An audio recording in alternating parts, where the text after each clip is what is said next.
comissão debate projeto que obriga empresas contratadas pelo Estado a aderirem ao programa de integridade.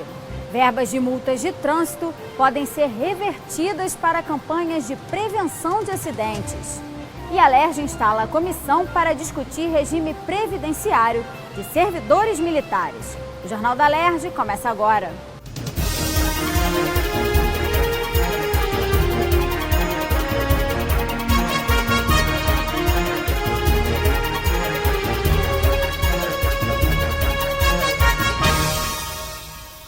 Boa noite. O projeto de lei que obriga as empresas que têm contrato com o Estado a aderirem a um programa de integridade foi discutido durante a audiência pública da Comissão de Economia da Alerj. Participaram do encontro representantes do governo, a Firjan e a Associação de Empresas Prestadoras de Serviços. A medida, que já passou por segunda discussão no plenário, deve valer para contratos, consórcios e convênios, novos ou vigentes, com valores acima de R$ 650 mil para contratos de compras e serviços e acima de R$ 1,5 milhão para contratação de obras e serviços de engenharia. Segundo o autor do projeto, o deputado Carlos Osório, a aprovação da matéria, além de devolver a credibilidade, irá proteger a administração pública de atos de corrupção, promovendo negócios sustentáveis ao Estado. É um projeto estruturante, é um projeto que muda a cultura, é um projeto que traz a prevenção na questão da corrupção e do desvio de dinheiros públicos e dá responsabilidade também ao ente privado que contrata com a área pública, que ele tenha a sua governança, que ele trabalhe de forma ética a evitar desvios. O próprio Poder Executivo, representado pela Secretaria de Fazenda e pela Auditoria Geral do Estado, trouxeram ótimas contribuições e nós temos certeza que a partir dessa discussão vamos ter um projeto redondo, maduro, que vai ser inovador no Brasil. O subsecretário de Logística e Patrimônio da Secretaria Estadual de Fazenda e Planejamento mostrou preocupação quanto ao estímulo à concorrência e à economicidade das pequenas e microempresas do Estado. O impacto financeiro para aderir ao programa pode afetar a competitividade deste setor. O programa de integridade tende a gerar um ambiente mais transparente e isso é positivo, é extremamente positivo.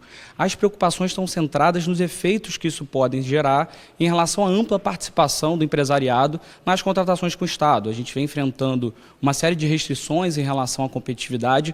Isso pode gerar algum impacto no preço final e é isso que a gente quer evitar. Independentemente dos impactos apurados, é importante que o projeto vá à frente, que é um projeto de vanguarda do Estado do Rio de Janeiro, da Casa Legislativa do Estado do Rio de Janeiro e tende a criar um ambiente de maior competitividade, maior transparência. O deputado Milton Rangel se mostrou favorável ao projeto, mas ressaltou que, devido à grave crise econômica do Estado, este talvez não seja o momento ideal para a implementação da lei, que deve gerar mais custos ao empresariado fluminense. Toda essa dinâmica que o governo do Estado, o governo municipais também, não é só o governo do Estado, vem praticando com os fornecedores, acho que isso é motivo mais do que suficiente para discutirmos essa lei para quando a situação clarear, quando a calamidade financeira acabar, quando a gente tiver um Estado voltando a ser governável, que hoje ele é ingovernável, aí sim, essa lei será brilhante não só para o empresário, como para a população como um todo. O presidente da comissão, o deputado Valdec Carneiro, ressaltou a importância do encontro que, na sua opinião, vai dar mais corpo e aprimoramento ao texto do projeto, que deve receber subemendas antes de ser votado em plenário. É muito importante ressaltar o momento que vivemos no Brasil, um momento em que é muito importante instituir mecanismos no setor público e no setor privado que primem pela lisura, pela nitidez, pela transparência, e é isso que pretende o projeto. Então, eu acho que foi uma importante audiência, nós recebemos subsídios muito significativos para o aprimoramento do texto, e agora eu acho que o caminho será elaborar um substitutivo, levando em conta todas essas observações, para quando do momento de levá-lo novamente ao plenário, para que ele chegue lá em condições, eu diria satisfatórias, para ser votado conclusivamente. Foi instalada nesta terça-feira a Comissão de Representação, que vai debater o regime previdenciário dos servidores militares do Estado. O presidente dos trabalhos será o deputado Flávio Bolsonaro. Mas a questão da previdência dos militares estaduais é fundamental para que tenhamos servidores ainda com algum incentivo, né, algo que realmente valorize a carreira, que os diferencie dos demais, porque senão se passar uma proposta, como já viu o próprio governador Pezão falando, de que tem que tratar os servidores militares como policiais e bombeiros igual ao servidor civil, eu tenho muita preocupação de que teremos policiais e bombeiros parando aqui no Rio de Janeiro. Hoje, quem quer ser policial ou bombeiro no Rio? Qual o privilégio que essas carreiras têm? Nenhum. Então, uma das únicas prerrogativas que ainda estimula as pessoas a procurarem essas carreiras é a questão previdenciária. Então, a comissão é criada para debater esse assunto, uma prerrogativa histórica dos militares, que, no meu ponto de vista, se aplica também aos policiais civis, inspetores penitenciários e professores, como o próprio Congresso Nacional está entendendo. Então, essa comissão vai servir para antecipar essa discussão, porque tudo leva a crer que ficará a cargo dos estados discutir as regras previdenciárias dos seus respectivos servidores. 15% dos recursos arrecadados com multas de trânsito podem ser aplicados em campanhas de prevenção de acidentes. O projeto do deputado André Siciliano foi aprovado pelo plenário. A deputada Marta Rocha quer regulamentar a prática esportiva de paintball e airsoft no estado. O texto prevê os equipamentos que podem ser utilizados e a forma de transporte. Os fornecedores do material deverão manter o cadastro dos clientes por 5 anos e enviar os dados dos compradores ao Exército e à Polícia Civil. A matéria recebeu 2 emendas e retorna às comissões. A partir desse projeto, nós estamos regulamentando, exigindo que o batalhão da Polícia Militar seja comunicado, exigindo que a delegacia de polícia seja comunicada, exigindo a presença de uma ambulância, já que essas atividades concentram um número expressivo de pessoas que participam dessa atividade esportiva, exigindo uma guia de transporte desse armamento, desse simulacro, para que ele não seja confundido, para que tenha autorização. Ainda na pauta, projeto do deputado André Siciliano, que determina que 15% do valor arrecadado com multas de trânsito seja destinado a campanhas de prevenção a acidentes. O texto regulamenta o artigo 320 do Código de Trânsito Brasileiro.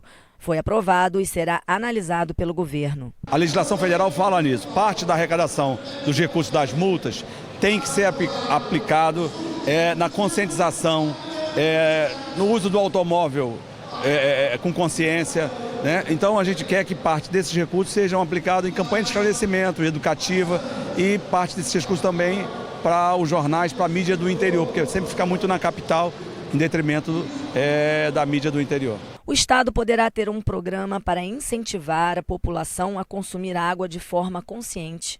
Além de promover campanhas de esclarecimento, o programa também prevê a substituição de equipamentos hidráulicos de prédios públicos e a realização de estudos para reduzir as perdas com vazamentos em reservatórios e nas redes de distribuição. O projeto do deputado Gustavo Tutuca foi aprovado em segunda discussão. A gente esquece, às vezes, quando passa o momento da crise hídrica, que isso pode voltar a acontecer a qualquer momento. A gente precisa estar conscientizando a população do consumo responsável e, no caso desse projeto, a gente pretende que o governo do estado faça sua parte. Inicialmente a gente propunha campanhas educacionais, a gente especifica mais agora ações direto nos órgãos públicos e também fomenta a pesquisa para que possa desenvolver novas metodologias da utilização da água. Os deputados Rafael Pisciani e Zaqueu Teixeira querem criar regras para que pacientes da rede pública possam ser internados por um dia para tratamento ou cirurgia em hospitais privados, o chamado Day Clinic. A proposta recebeu uma emenda. Eu acho que toda possibilidade de inserção do paciente na rede de atendimento à saúde é fundamental e representa um ganho dos pacientes que necessitam. Além disso, a manutenção de um cadastro dos profissionais que exercem essa função em Day Clinic, elas são fundamentais até para possíveis responsabilidades futuras. Essas empresas elas precisam deter esses cadastros, fornecer para o consumidor, para o paciente no caso, para que o paciente possa avaliar esses profissionais e eventualmente atribuir a esses profissionais a responsabilidade pela função exercida. O Estado poderá ter um circuito de feiras orgânicas. É o que pretende o projeto do deputado Valdec Carneiro, que foi aprovado e será analisado pelo governo. Quando o Estado se envolve ele mesmo organizando um circuito de feiras orgânicas, ou seja, uma programação, isso estimula, isso fomenta, sobretudo esses pequenos produtores, além de estimular também o consumo de alimentos saudáveis, né? É bom lembrar que alguns municípios do estado já têm os seus circuitos próprios municipais. Os deputados Luiz Martins e Dica querem regulamentar a profissão de despachante de documentos no estado, de acordo com a lei federal. A matéria recebeu uma emenda e retornou às comissões. Ainda na pauta, o projeto do deputado Átila Nunes, que cria o programa De Olho no Vencimento. A ideia é estimular o consumidor a conferir o vencimento dos produtos. O texto prevê que o comércio, de forma voluntária, troque o produto com a validade vencida. A proposta aprovada retorna ao plenário para mais uma votação. O deputado Paulo Ramos quer alterar a linha divisória entre os municípios de Cabo Frio e Búzios. O parlamentar quer que a comunidade conhecida como Maria Joaquina, que hoje faz parte da cidade de Cabo Frio, seja anexada a Búzios. O deputado justifica que a maior parte da população vota, trabalha, tem atendimento médico e estuda na cidade de Búzios.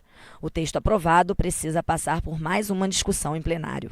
Desde que houve a emancipação de Búzios, já deveria Maria Joaquina, esse trecho, ter ficado incorporado. E não ficou. Com o crescimento de Maria Joaquina, um crescimento difícil também, a população vive um drama, porque as contas de gás, luz, telefone, vêm com o endereço sendo de Búzios. Mas a área pertence a Cabo Frio. Aí não tira título de eleitor, porque tem que fazer prova de residência e a residência é em Búzios. Mas quando vai na zona eleitoral de Búzios, mas pertence a Cabo Frio.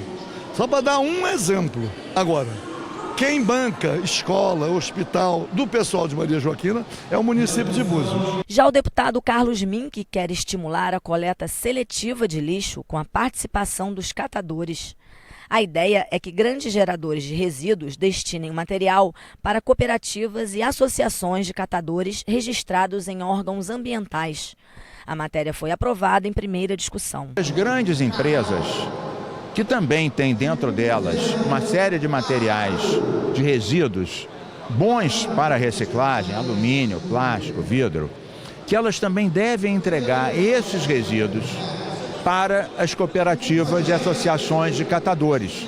É mais uma forma de evitar a geração de lixo e de gerar a matéria-prima e a renda para as cooperativas de catadores. Então, a partir dessa lei, não só as casas das famílias, mas as empresas também têm que entregar seu rejeito bom, reciclável, para a reciclagem. Aprovado o projeto que proíbe o constrangimento de consumidores por causa de problemas no sistema de cartões magnéticos.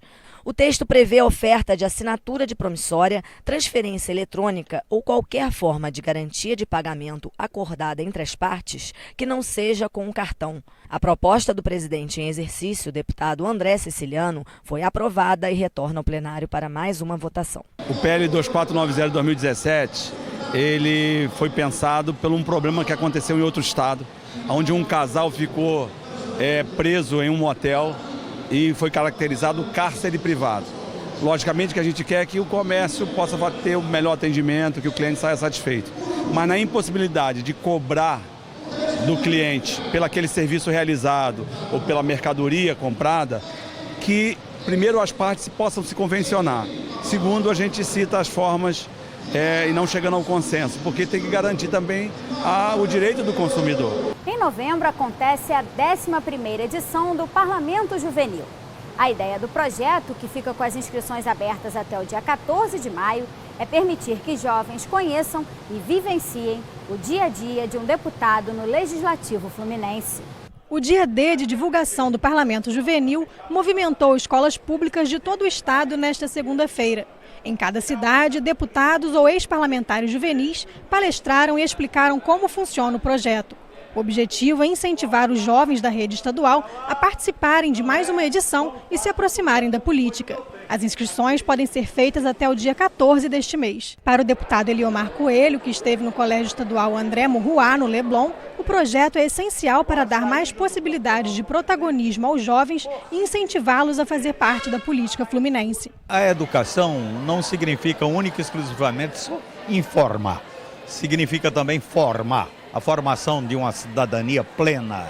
E é claro que esse projeto contribui exatamente para isto, para que desde cedo, quer dizer, essa juventude comece, primeiro, a entender a importância da política, saber que política é uma atividade nobre, né?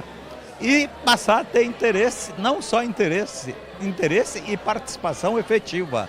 O Parlamento Juvenil está em sua 11ª edição.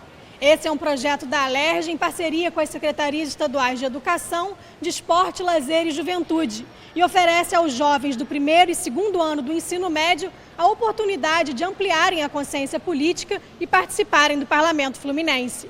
É importante que eles tenham consciência política e participem de projetos como o Parlamento Juvenil para renovar mesmo até, né? Porque, afinal, daqui pode sair um deputado, um vereador, deputado federal, estadual, presidente da República, quem sabe. No período da tarde foi a vez de alunos do Colégio Estadual Júlia Kubitschek, no centro do Rio, saberem mais sobre como funcionam as etapas do Parlamento Juvenil. E quem veio incentivar a participação destes estudantes neste projeto foi o deputado Luiz Paulo. O parlamentar explicou aos estudantes como realizar as inscrições e ressaltou que a juventude é que será capaz de provocar mudanças na sociedade que poderão mudar a situação do Brasil. A democracia tem que ter uma participação popular muito efetiva. E se você quer renovação, essa renovação tem que vir dos mais jovens. Mas dos mais jovens não pela faixa etária só, mas pela qualificação. Então, a edição do Parlamento Juvenil, que vai para a sua 11ª, permite que o jovem se enganje no processo político, né?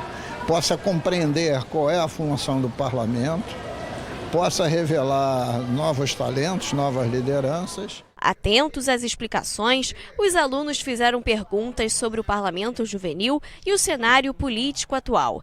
Diana e o Alisson já anunciaram que vão se inscrever no processo eleitoral do Parlamento Juvenil. A diretora adjunta do colégio vê um futuro promissor para os alunos. Eu acho muito importante o nosso aluno, né, do Colégio Estadual Júlia Kubitschek ter contato com a política, porque eu acredito que nós podemos ter aqui um presidente da República, um deputado, então ter essa informação e desde já se tornar um cidadão crítico, né, do que acontece, participar é muito importante para o nosso país.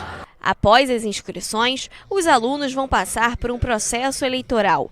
O primeiro turno vai eleger os interessados de cada colégio e o segundo turno vai decidir os representantes de cada município. Em novembro, mais de 90 jovens estarão na Alerj para defender seus projetos e vivenciar durante uma semana a rotina de um parlamentar. Para quem ainda quer se inscrever, basta acessar o site www.parlamento-juvenil.rj.gov.br.